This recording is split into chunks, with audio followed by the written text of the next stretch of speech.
അല്ലാഹുവിന്റെ റസൂല് പറയുകയാണ്, ഏതെങ്കിലും ഒരു മനുഷ്യന് കിടന്നുറങ്ങുമ്പോൾ ഒളുവെടുത്തിട്ട് കിടന്നുറങ്ങിയാൽ, ഇന്നെല്ലാരും വയത് കഴിഞ്ഞ് വീട്ടിൽ പോയി ഭക്ഷണം കഴിച്ചു, സർവ്വ ജോലികളും കഴിഞ്ഞു, ഉറങ്ങാൻ വരുമ്പോ നീ ഒളുവെടുത്തിട്ട് വാ, നീ ഒളുവെടുത്തിട്ട് വന്ന് കിടന്നുറങ്ങ്, നീ ഒളുവെടുത്തിട്ട് വന്ന് കിടന്നുറങ്ങ്.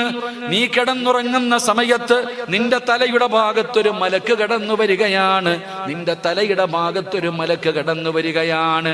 നീ ഉറങ്ങുമ്പോൾ ആ മലക്ക് ദുആ ചെയ്യുകയാ, അല്ലാഹുമ്മ ഗഫിർ ലഹു അല്ലാഹുമ്മ ഇർഹംഹു. നീ പുറത്തു കൊടുക്ക് തമ്പുരാന്, നീ കരുണ കാണിക്ക് തമ്പുരാന്, ഇവന് കൂലി കൊടുക്ക് തമ്പുരാന്. നീ ഉറക്കത്തിൽ നിന്ന് സുബഹിക്ക് എഴുന്നേക്കുന്നത് വരെ ആ മലക്ക് നിന്റെ തലയുടെ ഭാഗത്ത് നിന്ന് ദുആ ചെയ്യുമെന്ന് ആദരവായ പ്രവാചകൻ നബി മുഹമ്മദ് മുസ്തഫ സ്വല്ലല്ലാഹു അലൈഹി വസല്ലമ തങ്ങൾ പറയുമ്പോ ഒളുവില്ലാതെ ഉറങ്ങല്ലേ.